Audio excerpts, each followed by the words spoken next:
Fala pessoal, eu sou o Eduardo Stetler, criador do canal Rico Nessa Vida, e nesse vídeo eu vou falar para você, investidor novo que está começando agora, quais são dois setores que eu considero fundamentais que você tenha na sua carteira de ações. Vou explicar especificamente o porquê que eu acredito que eles são fundamentais, então se você acha essa informação importante, acha que precisa saber dela, me acompanhe ao longo desse vídeo.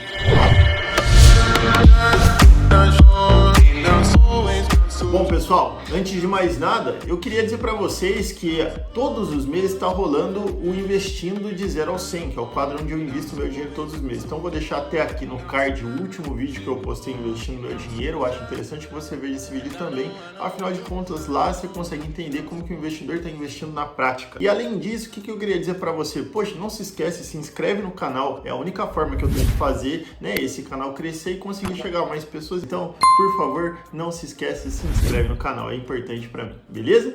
Então agora vamos lá, olha só. Antes da gente falar desses dois setores especificamente, o que eu queria dizer para você, levando em consideração que eu imagino que você seja um investidor novo para estar vendo esse vídeo. Olha só, além da gente diversificar entre as ações, a gente precisa diversificar também nos setores. Por que eu estou querendo dizer? Vamos imaginar que você está começando a querer investir em ações agora.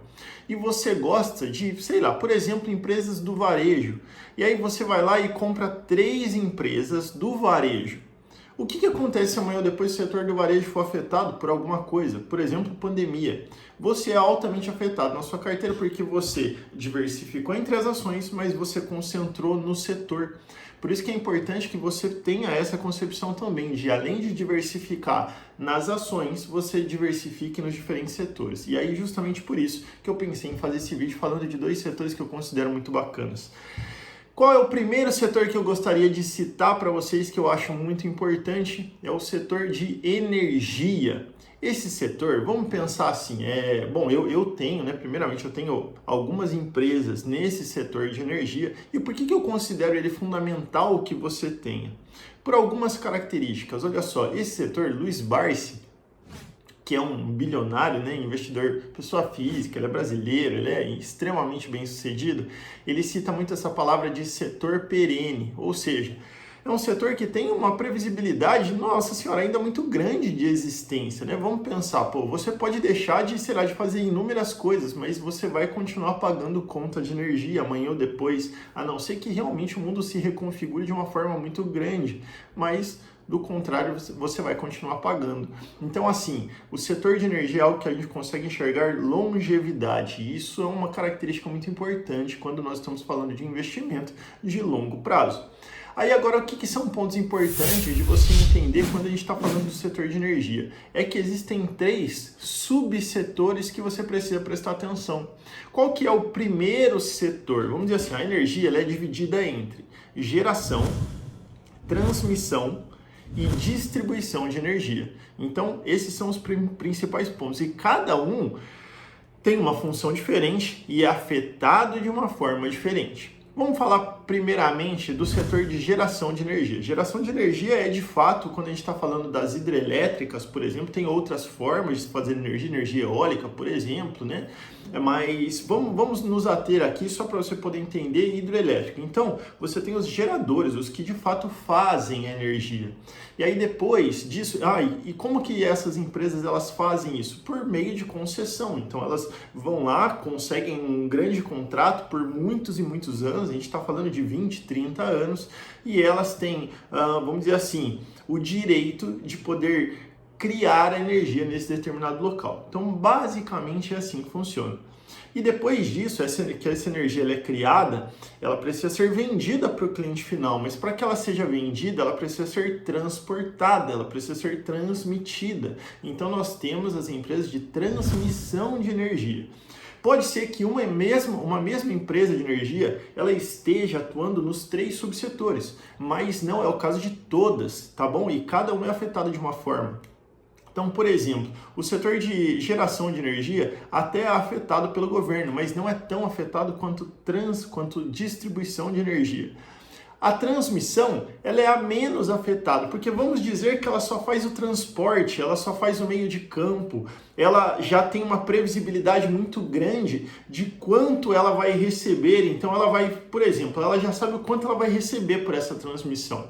E aí, quando ela vai fazer, por exemplo, participar de um leilão, o que ela vai fazer é o seguinte, levantar todos os custos, ver se a operação compensa para ela e jogar um valor. Então ela é altamente previsível.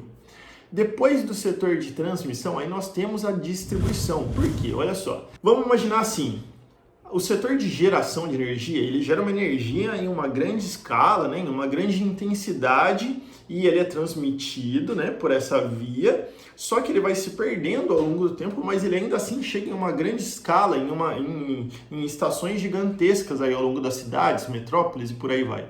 E aí ele sofre um rebaixamento de energia. Nesse rebaixamento, aí que as empresas de distribuição vão até lá, pegam essa energia e distribuem para as casas. Então as empresas de distribuição compram da energia, compram das empresas de geração e aí elas fazem essa distribuição para o cliente final. Qual é a empresa mais afetada? Quais são os subsetores mais afetados? A distribuição. Por quê?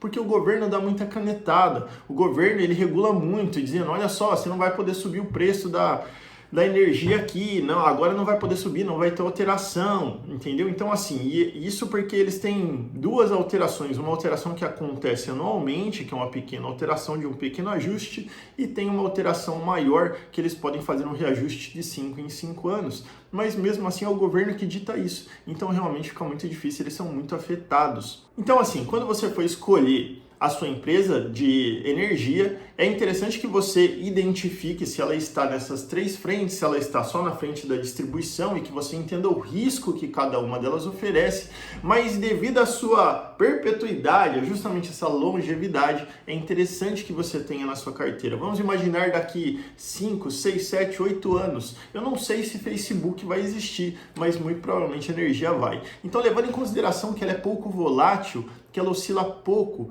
Então, eu acho bacana que você, investidor iniciante, tenha na sua carteira justamente por essa estabilidade e pela geração de lucros. E, por último, pela distribuição de dividendos. Essas empresas costumam distribuir boa parte dos dividendos para os acionistas. E aí, legal que você vai pegar esse dinheiro, comprar novas cotas e aí você recebe mais dividendos depois e aí, enfim, esse bolo vai aumentando. Então, eu considero esse setor espetacular, que você tenha pelo menos uma ação, talvez duas ações, dependendo da quantidade de dinheiro que você tenha, mas acho legal que faça parte do seu portfólio. Beleza? E agora vamos então para o segundo setor que eu acho muito bacana, acho que faz sentido que você tenha na sua carteira. Então, seguindo justamente essa lógica de previsibilidade, outro setor que eu gosto muito é o setor bancário. Então, são dois setores que eu tenho na minha carteira e eu recomendo fortemente que você analise bancos e analise empresas de energia e tenham pelo menos uma, enfim, algumas empresas na sua carteira, tá bom? E quando a gente está falando do setor de bancos, por que eu acho ele tão interessante assim? Porque olha só, nós já passamos por inúmeras crises, mas vamos imaginar que no Brasil os principais bancos passaram por essas crises, mesmo assim, por quê? Porque eles têm uma alta lucratividade e uma dependência do sistema financeiro, né? O sistema financeiro precisa dos bancos para que ele continue funcionando, o governo precisa dos bancos, tanto que eles já entraram diversas vezes com vários auxílios justamente para manter a sustentabilidade de algumas instituições financeiras ao longo dos últimos anos. Então eu acho muito bacana. Um ponto importante de vocês entenderem é que essas empresas, elas são altamente lucrativas, elas também distribuem dividendos, algo que é muito positivo para o investidor, só que nem todos os bancos são bons bancos. Tem alguns bancos que já quebraram, que já deixaram de existir, que já foram confiscados pelo governo justamente por fraudes, então é importante que você aprenda a avaliar. Aqui eu não vou falar de indicadores, mas eu só queria levantar o seu senso crítico para que você não investisse cegamente em todos os bancos. Por que eu estou te falando isso? Porque tem bancos que eles nem estão gerando lucro. São bancos, por exemplo, bancos digitais que nem geram lucros, o preço da ação está extremamente caro e ainda que ele comece a gerar lucro no ano que vem, não vai chegar nem perto do preço da ação, do risco que você corre. Então pensa assim, um banco que está começando agora. Esse banco ele já tem um risco muito grande implícito nele. Por quê? Porque é muito mais fácil um banco grande oferecer os mesmos serviços com a mesma gratuidade do que os bancos pequenos, do que um banco pequeno conseguir se sobrepor, se sobressair a um banco grande. Então, assim, analisem a lucratividade do banco, analisem se esse banco ele tem uma perspectiva de crescimento, se ele está oferecendo um serviço realmente diferenciado para o cliente, que um banco grande ou não vai querer comprar ele, ou não consegue oferecer igual ou muitas vezes melhor. Mas quando nós estamos falando desses bancos grandes, as principais instituições financeiras do país, a gente de fato tem instituições muito sólidas, muito perenes, que vêm distribuindo dividendos e lucros ao longo de anos e, digo mais, eles praticamente ensinam bancos de outros países a como ganhar dinheiro. Isso mesmo, tem bancos de outros países que vêm para cá aprender como os bancos daqui ganham dinheiro. Isso é uma notícia boa para nós acionistas, mas quando a gente está pensando em pessoa física, né, infelizmente eles acabam cobrando muitas taxas muito altas, juros muito altos em cima das pessoas. Mas bom, pessoal, esses são os dois setores que eu considero fundamentais que você tenha na sua carteira. Pode ter certeza que todo grande investidor hoje na Bolsa de Valores, que são investidores de longo prazo, tem empresas desses dois setores na carteira e eu acho que vale a pena você aprofundar a análise, beleza? Bom, espero que você tenha gostado, não se esquece de se inscrever no canal e se você quiser colocar um comentário aqui falando para mim de algum setor que você também acha que todo investidor deve ter, eu vou achar muito legal. E por último, só para encerrar, lá no meu Instagram eu dou dicas diárias de investimentos, de educação financeira, então eu acho bacana que você me siga lá também, tenho certeza que você vai gostar, beleza? Então eu espero você no próximo vídeo, grande abraço! Always been so long, now